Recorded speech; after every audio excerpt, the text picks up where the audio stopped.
Hello, and thank you for listening to The History of World War II podcast, episode 429, It Only Takes One Little Mistake. Last time, the ships of Operation Jubilee had gotten underway at 8 p.m. August 18, 1942, led by Commodore John Hughes Hallett aboard the destroyer HMS Cowp. It was a warm and moonless night, i.e., a good start. But would it stay that way for the hundreds of ships behind Hughes Hallett? That was the million-dollar question.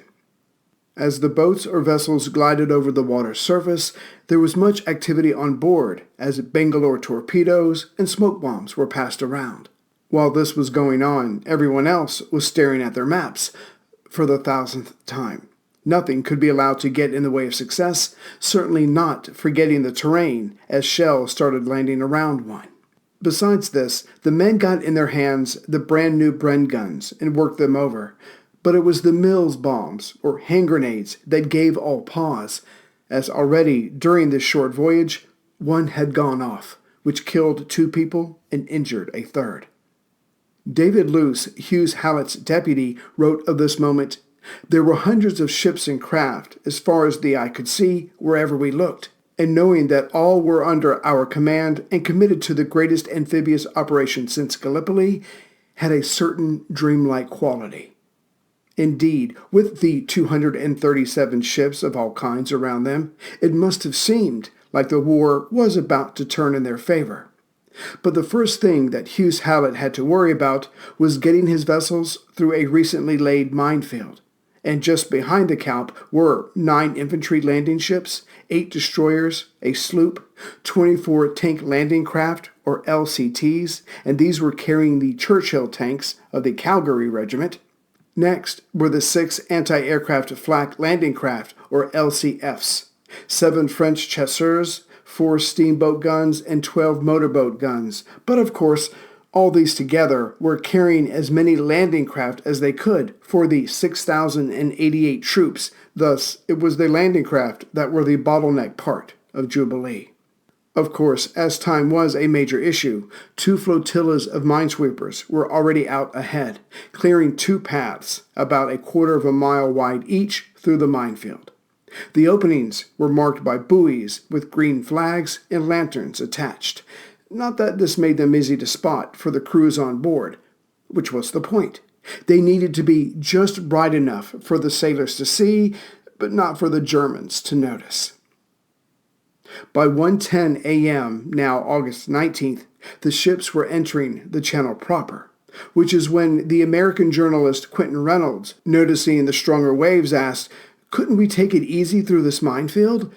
To which Sub-Lieutenant Boyle replied, with a chuckle, "If you hit a mine going at 12 knots, it has the same effect as if you hit one traveling at 2 knots. Basically, a ship would make contact or it would not, and time was the other enemy for this outing." By 1:45 a.m., the fleet was past the last buoy. The enemy now was less than 30 miles away.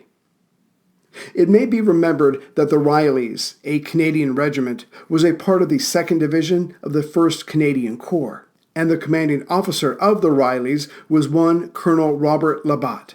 His father had commanded an earlier version of this regiment in the Great War, so Bob or Bobby was justly proud of his position and his men. But there may have been a catch. Among the Rileys, a regiment of the Royal Hamilton Light Infantry, was a Captain Dennis Whitaker. He would go on and do amazing things during the Dieppe raid, but most notably survive, when many or most around him would die or be captured. But even before their vessels had left the coast, Whitaker did not think much of his commanding officer, that being Colonel Bob Labat. But to be fair, it did come from first-hand experience. Whitaker had joined the regiment in 1936 and quickly surmised that Labat could have been doing more to ready his officers and men. Whitaker would claim many years after the war the officers had no real training. They simply played soldier on weekends. The CO, Colonel Bob Labat, he was a stockbroker. As for Labat, Whitaker had a specific example of what caused him to lose respect for the CO. When the regiment conducted an 11-mile march before passing a review stand, Labat was nowhere to be seen until he arrived by car just out of sight of the dignitaries, just in time to lead the soldiers onto the parade ground.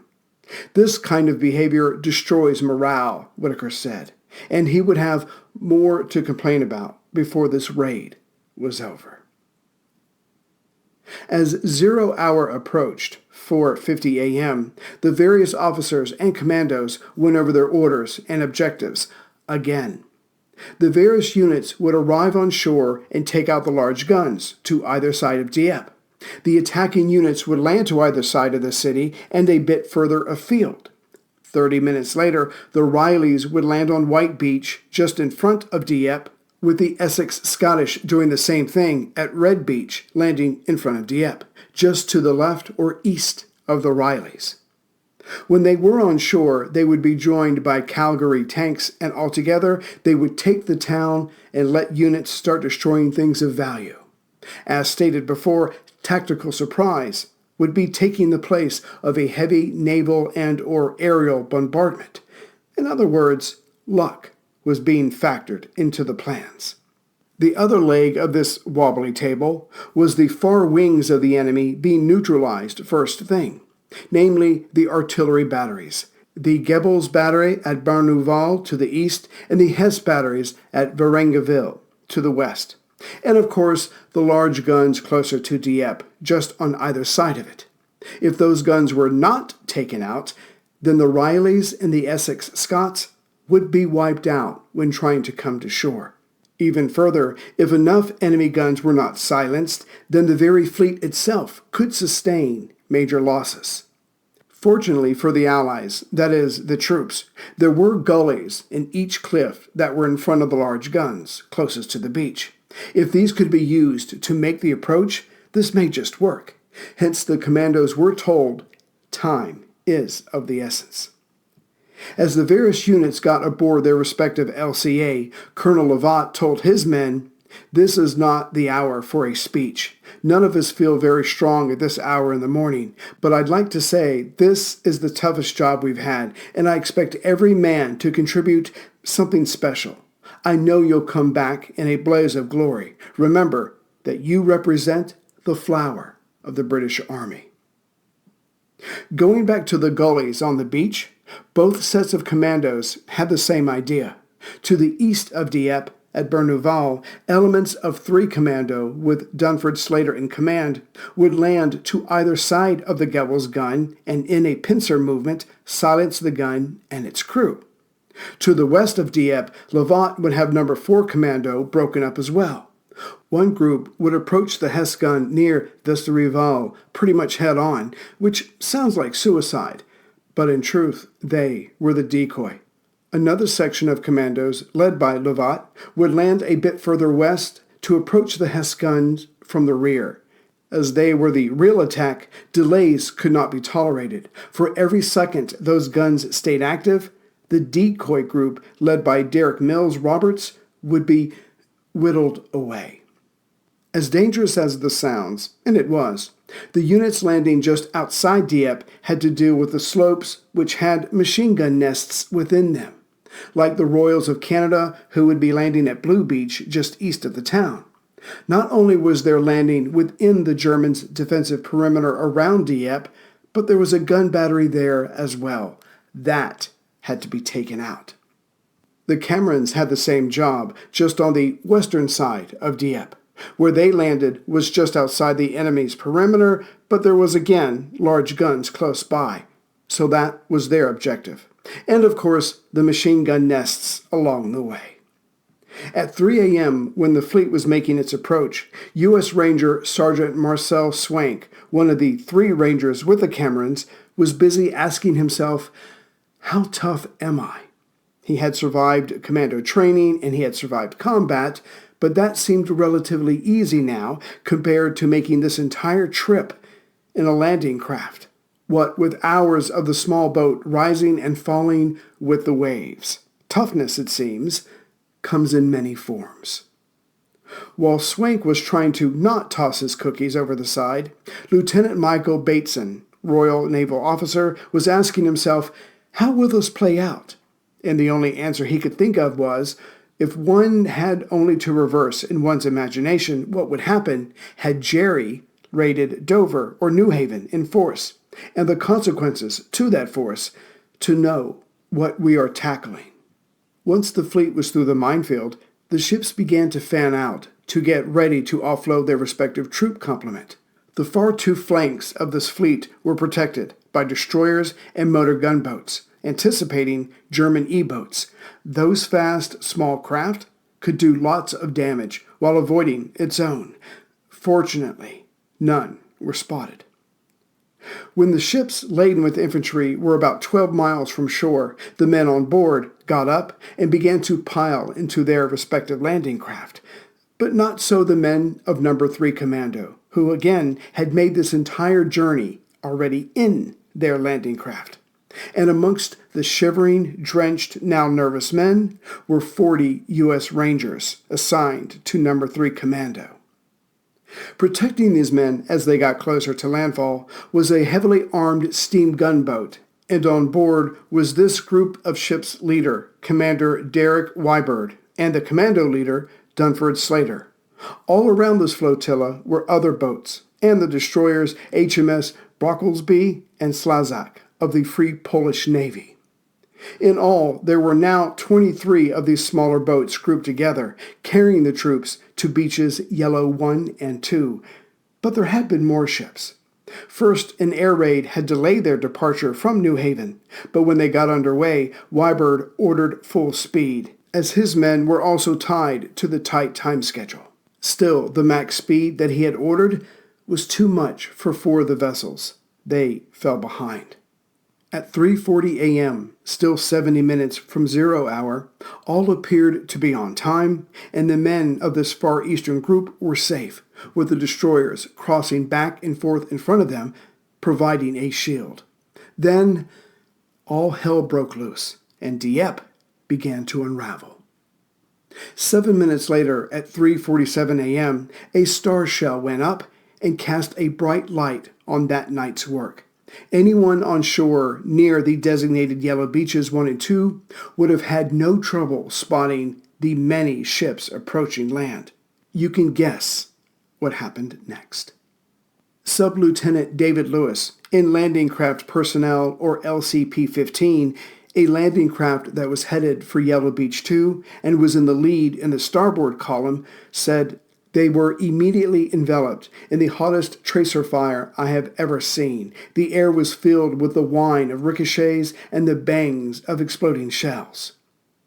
The next part is predictable enough as well. Sub-Lieutenant Lewis watched, he had no other choice, as man after man began to fall around him. For a second, Lewis wondered if their escorts, the Slazak and Brocklesby, the destroyers, was firing on them by mistake. But they were not. They were actually guilty of something just as bad, as they were 4 miles out in front and thus unable to engage whoever was firing at No. 3 Commando. The source of the killing shells had just come from the escorts of a small German convoy which had left Boulogne and was now headed for Dieppe. This was bad enough, certainly unplanned for, but next came something worse. Commodore Hughes Hallett had ordered that if any enemy shipping was encountered, then the ships were to lay smoke and retreat. But Commander Wybird, in command of Group No. 5, the ships heading for Yellow Beach, had decided for himself that if trouble did come, he would ignore the orders and proceed regardless. And with that, his ships kept heading right for the shore and the guns now firing on them. Back on Sub-Lieutenant Lewis's ship, he watched again as man after man fell around him. But it would be Commander Leader Dunford Slater who got to witness something even more terrifying, even for a commando. As he went to dive behind an armor plate, he found that he could not get in close behind the metal. Why? Because there were 10 bodies there already. They had had the same idea, but when they popped their head up over the armor, they were hit. And LCP-87, another ship, and its crew and passengers had their own hell. As the star shell had lingered, its light had given the Germans enough time to pick out their targets. One such, an E-boat, went after LCP-87. Though its first shell missed, flying over the vessel, the second shell from the E-boat, better aimed, did not. It went into the cabin and exploded. 3 ratings were killed, the naval officer in charge was badly wounded, and a few more officers were wounded to the point that they would not see the sun rise. Just before the naval officer in charge of LCP-87, Mr. Kenwood, died, he told a sergeant to turn for home and make best speed. But after that, he fell silent for the last time. This limited naval battle went on for another 10 minutes or so, but in those 10 minutes, all surprise for Jubilee was lost.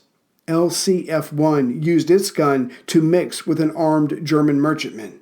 The crew wanted to aim their guns at a nearby E-boat, but it was simply too fast and maneuverable to hit. Still, the merchantmen they engaged with started smoking and then caught fire. As for the ship Dunsford Slater was on, SGB-5, his was dead in the water. The engine was knocked out, as were the guns. So the commando leader and the survivors around him simply waited for one last shell to send them home, permanently. But it never came. The Germans had been caught off guard as well and did not realize the size of the enemy fleet in the area. So it had been decided by them to just fight their way through and make for Dieppe. Group 5, again the ships heading to Yellow Beach, had just lost 4 more of their numbers. Those ships had been ordered, if possible, to limp back home. It was better than being caught here when the sun came up. 5 other ships had circled around SBG number 5, again the local command ship, was full of dead and dying men. Not much left for a command center. As for the rest of Group 5, who could say? Dunsford Slater could not see any other ships around him, nor could he see the second in command, Captain Peter Young, which meant that Dunsford Slater would have to lead the assault on Yellow 1 Beach himself. Of course, he would report later that day, there was no chance of landing until well after daylight, and very little chance of finding the beaches. So much for the element of surprise. But dealing with what was in front of them, or rather what was left, WWII ordered a few LCPs to take SGB-5 back home to New Haven. And as the radio was just as dead as the engines and guns, WWII could tell Hughes Hallett nothing. No, they would have to go find him and report in person. So WWII and Dunsford Slater transferred to another LCP to go looking for the HMS Kaup. As for LCP-87, that journey had taken 5 hours to get back home, which gave the very few survivors on board time to line up the dead on their deck, except for those 2 ripped apart by enemy shot and shell.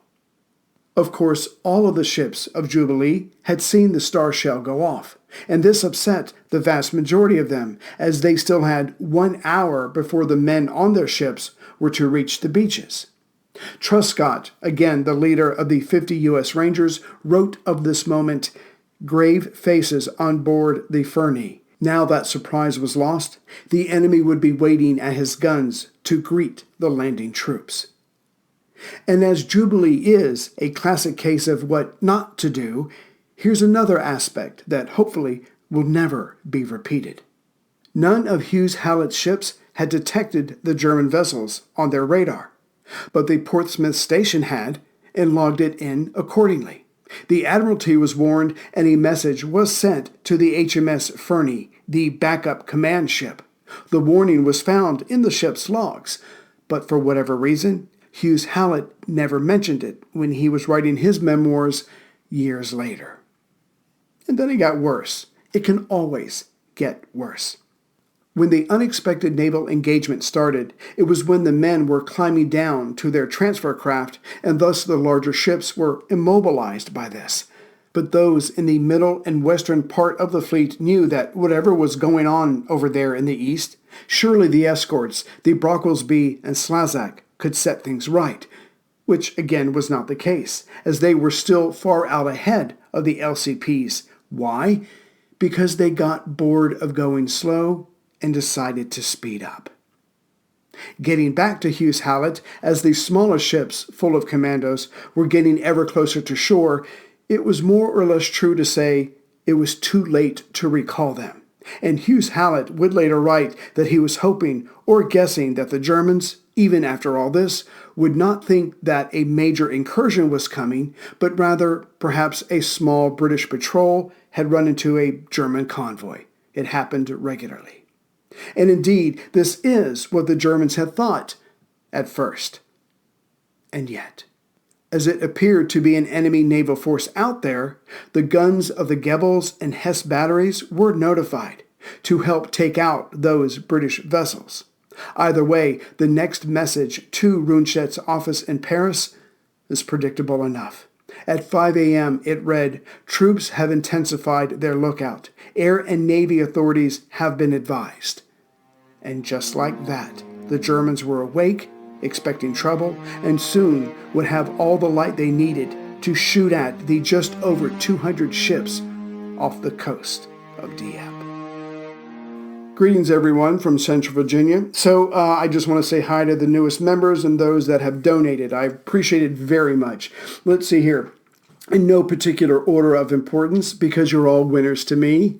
I said that with a straight face. Let's see here. There's Richard Macoyd, who donated and became a member. Richard, thank you very much. He's from Southampton Township, New Jersey. Now, I love New Jersey. Thank you, Richard. Laura, is that Hemies from Fort Wayne, Indiana? Sorry, Laura. But that's my mom's name, so I like you too. David DiPietro from Ransomville, New York. I probably went a little heavy on the accent there. Sorry, David. And then the coolest name in the world, Colton Hecker from Sydney, Montana. Colton, that's just a badass name, so that was neat. Let's see here. Anthony DeLuca from Houston, Texas. So thank you very much, Anthony. As far as those who have made donations, some of you put comments in there, and I really appreciate that because it gives me something to react to. So first of all, there's Hillary Stroud. I'm glad I could help with the long drives. Again, Richard Macoyd donated and became a member. Bruce Anthony, I'll simply say to you, Bruce, can't stop, won't stop. He'll know what I mean. Scott Hendricks, and I just want to say to Scott, and I love you, random citizen. There's a movie reference in there. And finally, James Skinner made a donation. So thank you very much for this. I did get a lovely email from a Samuel Pauls, and I'll just say to Samuel, you keep listening, I'll keep recording. Okay, so again, thank you for everybody who's supporting the show. Certainly in these trying times, it is more appreciated than I can say. So I will see you again soon now that Dieppe has started to go off the rails. We'll see what happens next. Take care, everyone.